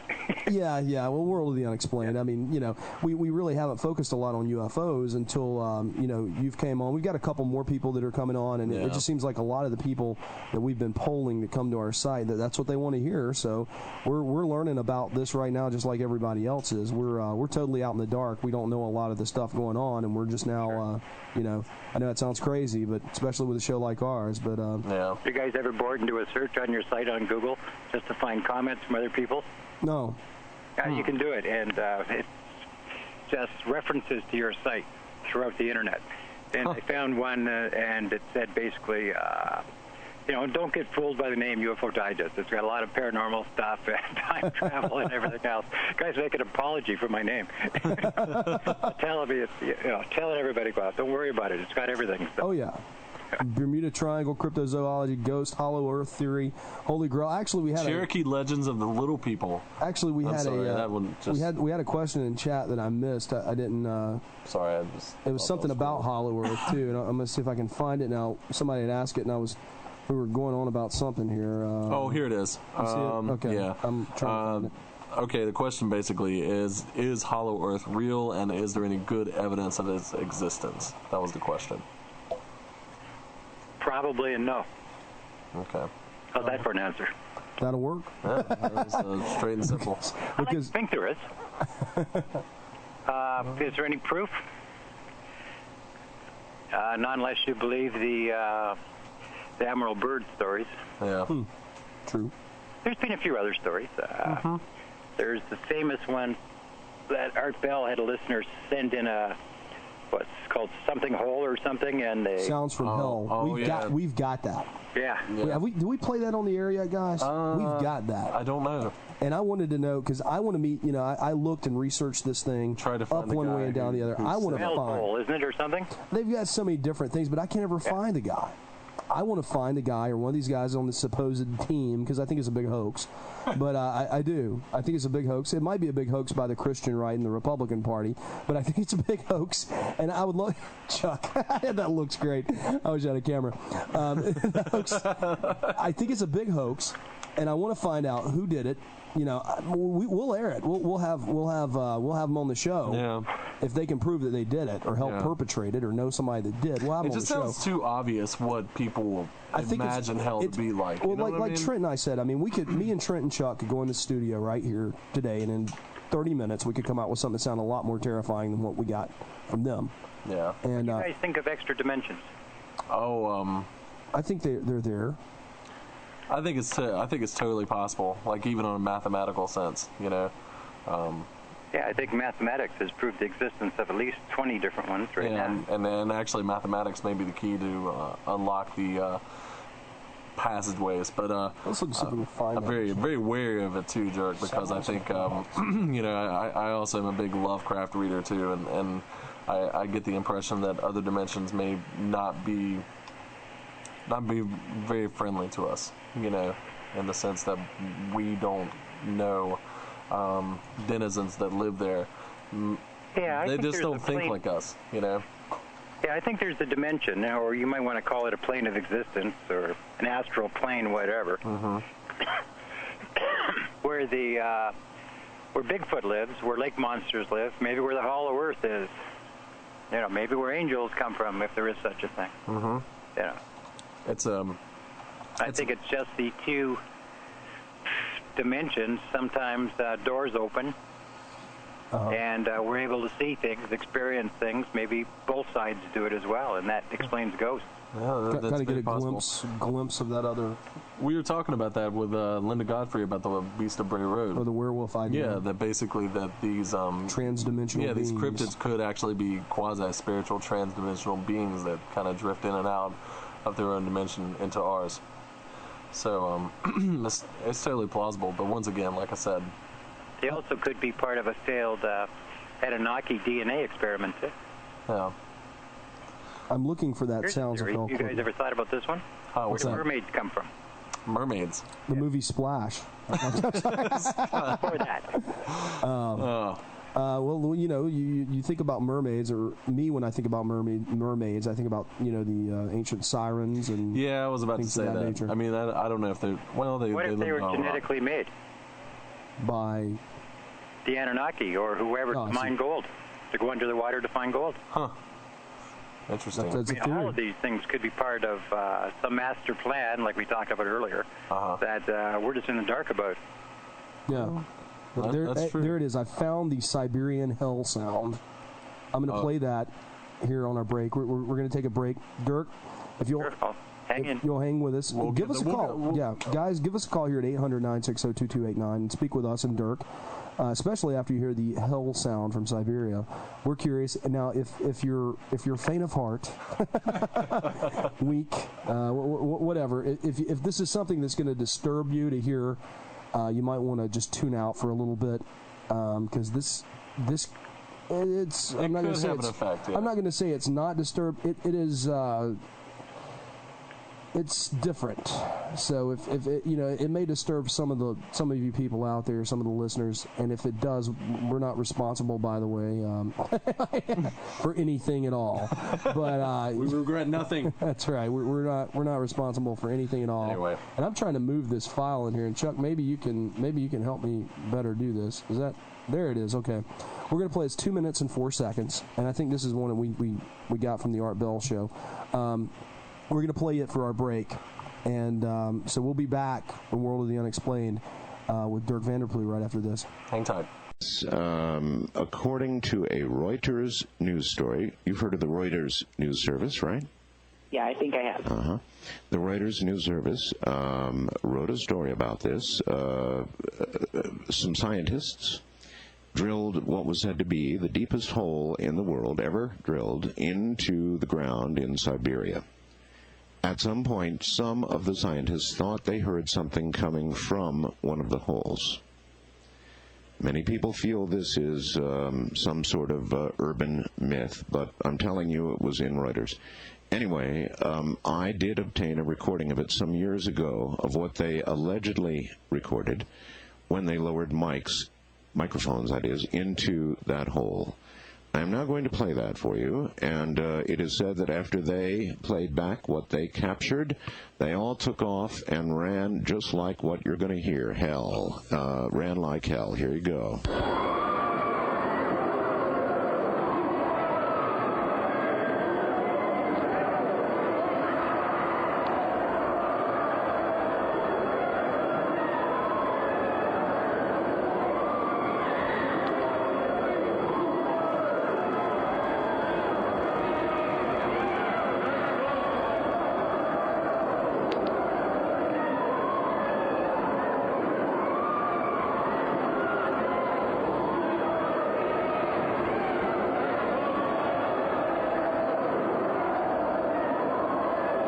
That, sir, is the recording. There you have it. And so, how do you feel? I really don't know. Well, that was interesting. Yeah, it was a lot more than interesting. If I heard that, I'd get religion. Roswell, UFOs, flying saucers, alien abduction. Are we alone? Information regarding this and many other questions about the unknown are only a click away at www.theufostore.com. The UFOstore.com offers hundreds of DVDs about UFOs, aliens, crop circles, conspiracies, Bigfoot, suppressed science, ancient mysteries, and the latest DVD releases like Dan Aykroyd Unplugged on UFOs and the Alien Files 5-DVD set. The UFOstore.com also offers the book Roswell, It Really Happened by Jesse Marcel, one of the last survivors of the Roswell UFO crash that examined the spacecraft wreckage in 1947, revealing its hidden secrets. Log on to www.theufostore.com and request a free UFO Store catalog. To receive a free catalog by mail, call 541-523-2630. That's 541-523-2630. TheUFOstore.com, the largest selection of UFO products on the internet. And we're back. What you guys think about that? Give us a call here, 800-960-2289. Speak with us, speak with Dirk, speak with Chuck if you want to. Don't speak to me. I said us. Us. I included us as a team collective. Here. Yeah, a collective one. Dirk, yes, what did you think of that Siberian Hillside? Now, I know you didn't hear it when we played it, but you've heard it before. What do you think it was? Do you think it's a hoax? Yeah, probably. I think it's made up. It's pretty spooky, though. It is. Yeah, the first time you hear it. Well, what do you think about it, Chuck? Well, it reminds me of those tapes you used to buy, like Toys R Us, when I was a little kid. With the haunted Halloween? For Halloween. Yeah. God, that's awful. Wow. You know, the only thing that scares me in the world? What's that? Stuff like The Exorcist. That was a freaky movie, wasn't it? Yeah, but even the exorcism, I guess, of Emily Rose. Oh, that was an awfully scary film. Yeah. I had nightmares after that film. Did you really? I did, and no, there's very few films that scare me anymore because I watch them all, and I'll watch them, at midnight on a full moon, whatever. Sometimes you drag me into it, Scott. Yeah, but things don't bother me. Leprechaun 3. Okay, Leprechaun. The Leprechaun movies, they're a little cheap. Yeah, Leprechaun returns to the hood too. One of the films. I think they're up to 6 or 7 now. But the thing is, that movie actually gave me nightmares. For a couple nights, the subconscious has a way of playing on you, and I guess the reason it gives me nightmares is because, unlike Trent, I'm one of those people that actually believe that a person can become demonically possessed, and that probably fueled the fire for me on that. That may be. I wonder if there was a race of demons on the earth before man. Huh. Well, That's what troubles me, and they're still around. No. You know, the myths, even if you And the go stories, if you go outside of the documentation, Judeo-Christian epic, you know, you hear about for example, I don't know, in Ireland, the Balrog and the Fomorians, you know, and of course in Scandinavian cultures the same way, and even in Babylon there's Tiamat. You know, I mean, these notions of very wicked, super powerful beings running around in the world. The vampires come from there. Mm-hmm. Right? Yeah. Well, yeah, you know, you look back at the Lilith story. Yeah, Lilith. You look at, you know, the Hecate, the Greek god. You know, you could tie, you know, if you look into some of the Montague Summers text, you talk about, you know, Kilfin Kin and some of those others, and you can track the vampire, you know, the ancient Greece. You can track the vampire story to every known civilization around the world. It could just be another form of demonic, whatever, wicked thing that's roaming around. But there is no devil. Something wicked this way comes. Oh, yeah, Scott. I'm sorry, there is no devil. That's like the quote from Verato on the talk radio. We're in this talk radio documentary that's coming out pretty soon, and there's a guy named Verato does a show called Verato Live, and there's a clip that goes to him because I think me and Trent are talking about God or something, and then it cuts to Verato saying there is no devil. So it's anyway. It may not be. Who knows? That just struck me as a key thing. Well, actually going back to the very beginning of this discussion where we were talking about an age of a golden age for mankind of heroes and heroic things that maybe if there were more wicked creatures running around, these heroic beings wage war upon them and destroy them for the most part because they're equal. Well, I mean, what do you think about that, Dirk? The Battle of Troy actually has a lot of half-human or semi-human or demigods dancing around, and if you read some of the historical background on the battle itself, they even mentioned that the gods would come in and their son or daughter was in danger, so they'd pick them up and cause somebody else to die or something, and Zeus just sat on his throne on Olympia just watching the whole thing. But I think, there's a real possibility there was demigods there. And I think demigods are the elves, as I was mentioning earlier. And that race continues, splintered, but and I think over the centuries and over millennia, all the bloodlines have been diluted, and we all have some of that DNA now in us. I was reading some scientific paper the other day, and it says something like, they can't account for all of our junk DNA. We have so much junk DNA. And you know that animals, reptiles, birds, whatever, don't have any junk DNA? Huh, no, I didn't know that. No junk DNA in the bird. There's this other theory, too, that says that we have, 68 chromosomes or something in our body? I don't know. I wasn't much on science or math. Anyway. That's why I went to law school. I think it's... Good in the humanities, 46? bad and I think it's 46. Is it 46? Okay, it could be 46. It's something like that. I remember having to cut them out in like 7th grade. Yeah, I'm pretty sure it's 46. Paste them to the paper. Oh God, it was awful. But animals, the entire animal kingdom has got one more than we do. So they've got 2 more because they're pairs, right? Yeah. And there's a theory that man has 2 less.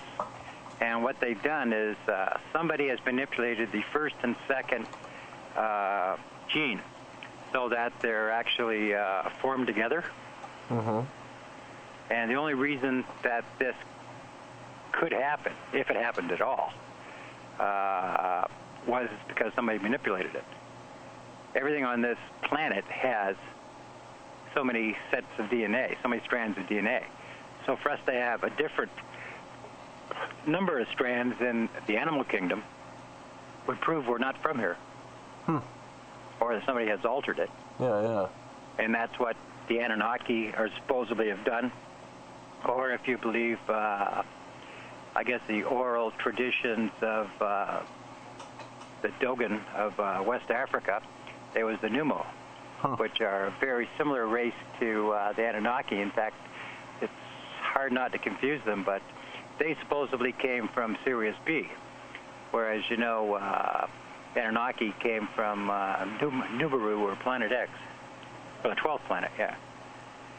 Oh, Planet X. Yeah, which is Nibiru, or whatever. Yeah. So what do you think? I mean, I guess... I was just thinking, never mind, go ahead. With that said, the diluted, going along this train of thought, with that diluted bloodline, I mean, what do you think that poses for the future of humanity then? Do you think one day we'll reawaken that somehow? Do you think there'll be a return, a resurgence, if you will? It's possible. I think, have you guys ever read a book called Childhood's End? I by have Arthur not. C. Clarke? I've read a lot of Clarke, but no, I haven't picked up that one. Chuck? Well, this one is basically, it's a similar tale where that mankind, in this case it's children, evolved to a pure energy state. And that's the end of mankind. And that's what a lot of the philosophers are teaching now, that in 2012 there's going to be a conscious awakening, and perhaps this awakening might be mankind going from a biological being to a spirit being. The Mayan end of times. Yeah, or change. Yeah. End of change. Start of change. When was it? 2012? It is I don't 2012. believe any of that. What's the date on that? Supposedly December something 2012. December something, 27th or something. Something like that. It's something weird. Yeah, December something 2012.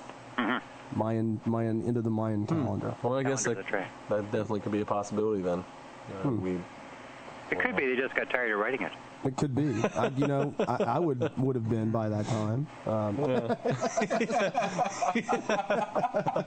If it just starts again, why not just photocopy the thing and add it? Yeah, that's true. And then just put it in reverse somehow. A bunch of guys sitting around, hey, let's mess with them. And it's like, let's wonder, if we make it this long, what will they think? I do not know. Here, December 27th, 2012. I do not know Quetzalcoatl, Exactly. but I believe that our armies are being invaded. We got to finish this up. Okay. I just wouldn't really say that word. Dirk, you got 3 minutes. We're bringing our game show back tonight. So I'll tell you about the game show because I don't think anybody's going to play it. But we give away stuff. We have like a little quiz show at the end of the show, last 10 minutes, where we give away like previous guests' books and DVDs and tapes and stuff like that. So we're going to have to get into that here in about 3. But last 3 minutes are yours, my friend. Any final words? Any final thoughts? Any final plugs? It's been a pleasure being on the show. Well, thank you. you. Unexpected, but I really like your website. Oh, thank you. Well, thanks. And I received your newsletter. Our newsletter? Throw in a plug for that, yeah. Okay. And I find it's got a lot of good information in it. Didn't know you guys really had a radio show till tonight. Oh, okay. Well, we talked before, Dirk. And, well, Scott, you thought Dirk had one quite a while ago. Well, I thought Dirk had a radio show. We don't have a newsletter though, Dirk. You don't have a newsletter? We don't have a newsletter. No, we have a guest book. It's just a show. See, he was getting us on purpose. No, I for didn't. The radio I thing. actually thought you were. No, we don't have a newsletter. We just have the radio thing. But thank you for the website thing. I do that myself in front page because I'm internet inept. He's living in the 90s. I'm living in the late 90s, and I don't understand these new programs because I never got to learning them. But we do the best we can with what we got. But we appreciate you being on the show. This actually turned out to be really good. I'm sorry, I should have given you a heads up. I usually do it about a week in advance to remind people that they're on our calendar. But it just it's been a really crazy week here, and we've been doing all kinds of stuff and been in and out of town. So that's why It's only me, and I get like 500 emails a day. Exactly, and you responded really quickly. Right. We were happy too. We were. Glad that you got back to us so quick, but we'd love to have you back on sometime. Yeah, it's been a real treat, Dirk. It really has. Well, you guys really sound like you're having one hell of a good time. We always do. We do every Monday. Yeah, so it's been a pleasure for me to be on. It's been on a lot of talk shows, but none with this energy. Well, thanks. Well, thanks so much. We appreciate it. You're welcome. I look forward to coming on again. Okay. Definitely. Well, Dirk, thanks so much. You're welcome, man. Have a good night. Take care. Okay. Bye-bye. That was Dirk Vander Ploeg. You just put him on hold. All right. There we go. All right. Yeah. Now we're getting things in the chat room. Now people are going newsletter. Okay. Yeah. We do not have a newsletter. No newsletter. Guys. And we're not going to write one. And if we do, we'll charge for it because we're broke here. Wait a minute. Chuck was just counting piles of $1 million bills. All right, we're going to. Yeah. Shh, I'm trying to make us another pile, guys. Oh, I see. Hint, hint, wink, wink, nudge, nudge. Right. Say no more. Terry, close that box full of gold bars. Yeah, because we know the value of buying gold. We go to this gold lounge. That's buying true. gold. We've told you about it. Every radio talk show guy has the gold guy. I mean, I don't know. Why don't we have the gold guy here? We should. We should. We should get paid for the gold guy. Oh, that's true. I mean, gold is a very useful metal, and if you happen to find yourself in a post-apocalyptic world, it will be very useful. Will it? Oh, sure. It's more than doubled since September 11th. I know it has. It's been crazy. It continues to go. Yeah. It's the best conductor of electricity in the world. It's shiny and never corrodes. All right. Women really love it. Guys, Crack House, you better call in. Cora. If you don't call in, if you don't call in, I'm not talking about people in the chat room. I'm talking about people that haven't called in before. Call in. If no one calls in, then we're going to have to seriously rethink this thing again. Yeah. Because, we've had some votes and, it looks positive. It looks positive. Of course, Signs it could be the same. yes. Could be the same, people that show up in the chat room every week that are voting for the Crack House. But an e-zine, that's what we need. Yeah, that's what we need. All right. Anyway, so, I don't even know what the topic is. So. The topic is the Bell Witch. The Bell Witch. Yeah, because that's who we're having on next week. We're having. You should have told people that earlier. They can study up. They can study up. No, we don't want them to study up, man. The whole idea is for them not to be able to study up. Sort of. Well, I mean, they can study. Well, the old rules of the Crack House was it was always the upcoming guest that we talked about, and this is who we've got coming up next week. We've got Pat Fitzhugh. He does a Bell Witch website, and he's written a book about it. He's done a lot of TV shows, radio programs. It's one of the finer ghost story legends out there, I think. Yeah, his site is bellwitch.org. And it's just it's a crazy story. They even made a movie about it here last year or this year. This year they made a movie about it. It came out to theaters. It probably bombed at the box office like so many good horror films do. But House of Wax did really well, though, I hear. Yeah, and that movie, or maybe it didn't. I haven't seen it because I heard it sucks so bad. Well, maybe maybe I don't watch. That could be wrong. I could be wrong. But all right, guys, we'll talk about our guests coming up. But y'all guys need to light them lines up because we hadn't had anybody call in. That's true. And you guys need to also the numbers, by the way. 800-960-2289. 800-960-2289. Or. Scott, go ahead. Go ahead. Okay. I'm gonna let you. All right. Take it. Fine. Take that pony. Drive it. Drive it, boy. Scott. Sorry. 336-996-1596 is the other number. So 1-800-960-2289 or 336-996-1596. We know you're out there. Yeah, we hear you. We know you're out there. Awkward laugh. If there ever a time for that Brokeback lube. Good thinking there. No, you can't. You can't throw that in because it's not on the same disc. Well, I have the CD right here. Yeah, but it's not on the same disc. I have it right here labeled Woe to Loops. Number 1, number 2, Brokeback. There it is. Yeah.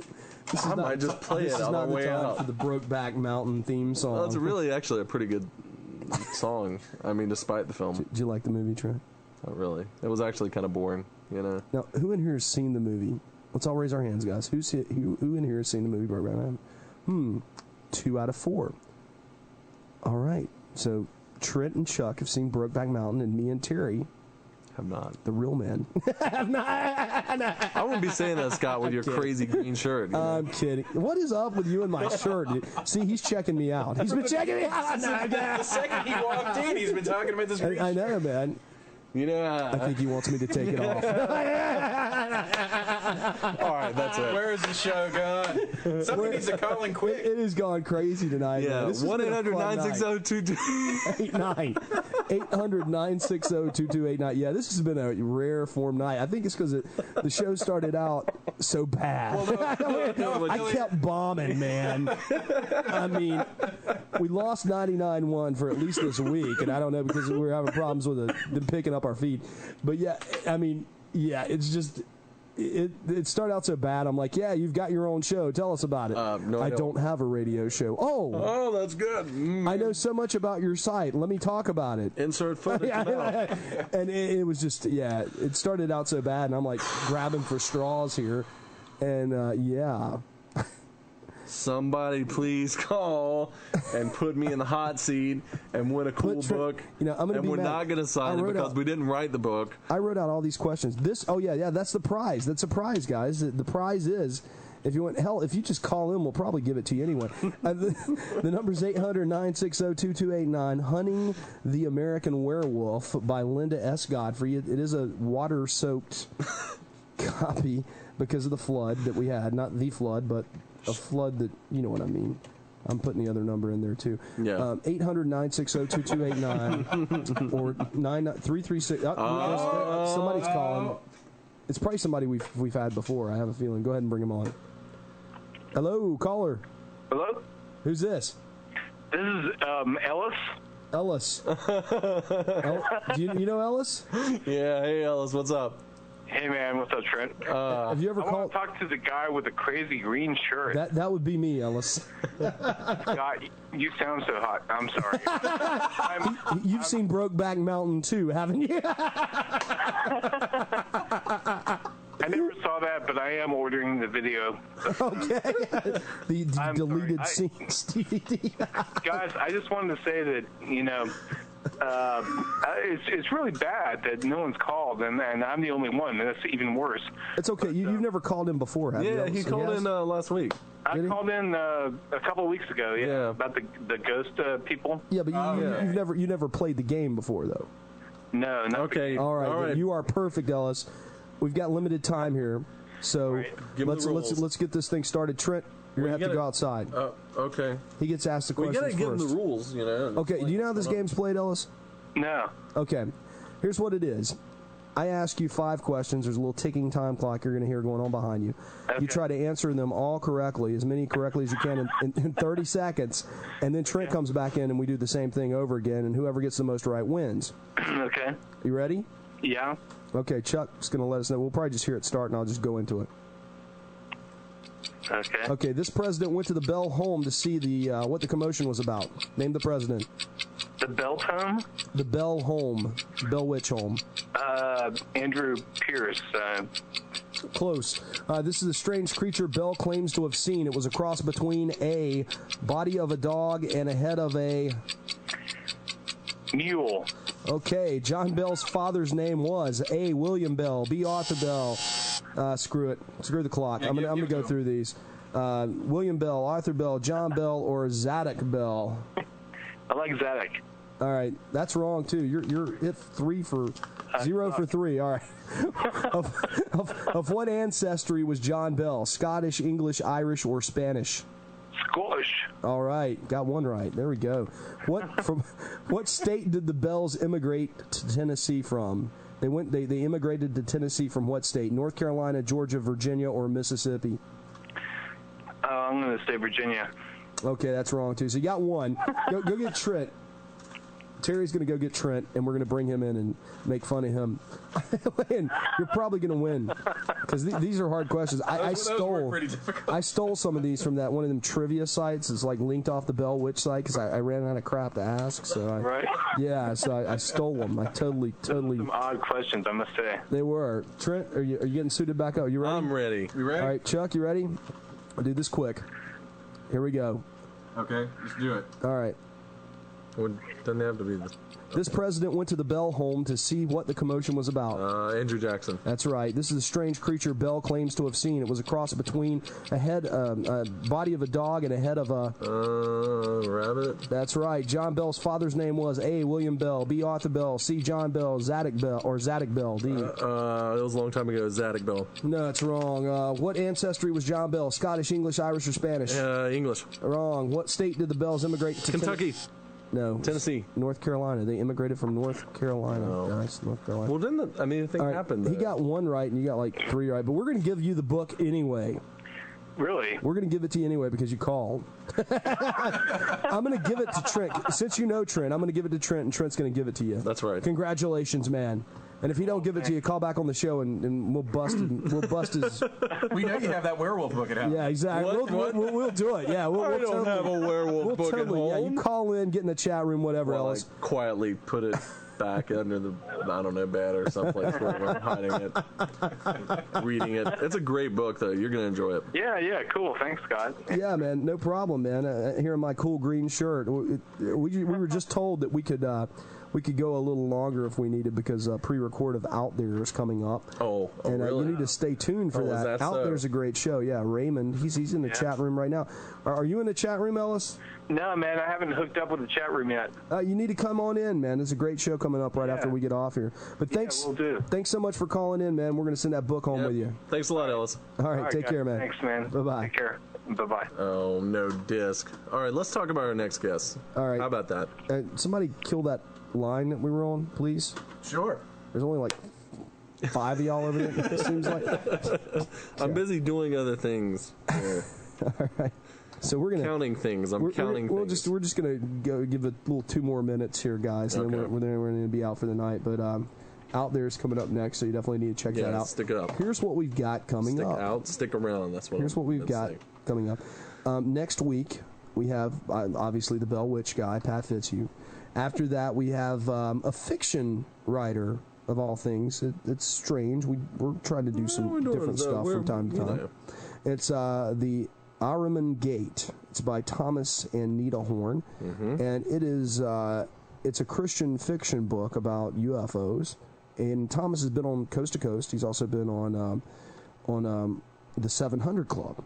You generally don't get interesting. Yeah, you generally don't get a guest that's been on Coast to Coast and the 700 Club. It's usually one or the other. But Thomas, actually, the reason we got Thomas on is because one of our listeners actually emailed us and wanted us to bring him on the show, and we did. The week after that, we have Michael Horn, no relation to Thomas, by the way. As a matter of fact, they're totally diametrically opposed on their viewpoints. So there you go. That's the Meyer Contacts, and we've got that DVD that's on there, Meyer Contacts, Key to Our Survival. We've got that DVD, and we'll be sending that out to one lucky crack house caller.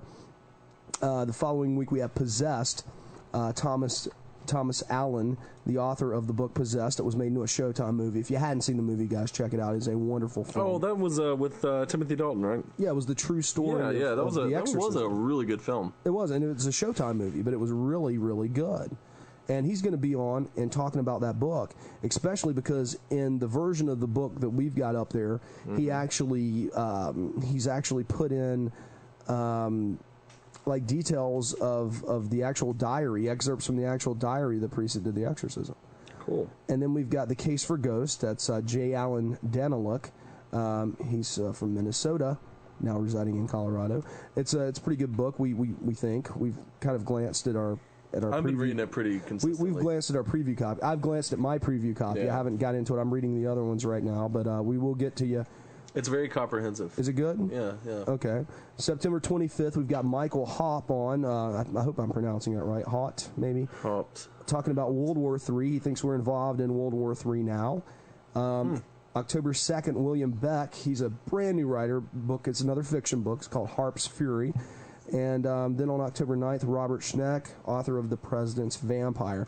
So we got all this stuff coming up. We got more that we're booking. I'm not going to give any of that crap away yet until we get these dates hammered down. But it's coming up soon, man. It's looking pretty good. Okay, cool. So we've ran over, and now we're gonna get out of here. Oh my God! They did bring the Brokeback Mountain theme song in. That's great. That's what I wanted to go out to tonight. It's fitting. Yeah. He's looking at my shirt. Loving cowboys, man. Chuck, that's my leg. Oh, jeez. Oh wow! All right, guys. What a night! This was a rare form night. Crazy night. It was a good show.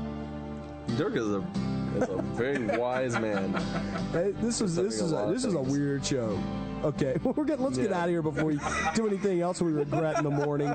All right. Guys, I'm Jay Scott, your only JD DJ on the Omni Sound Radio 1 Network. I'm Trent Lackey. We're coming to you from Kernersville, North Carolina, a small town where we talk about big things. We'll see y'all around, cowboys and cowgirls. Stick around for Out There Radio. Good night. Bye.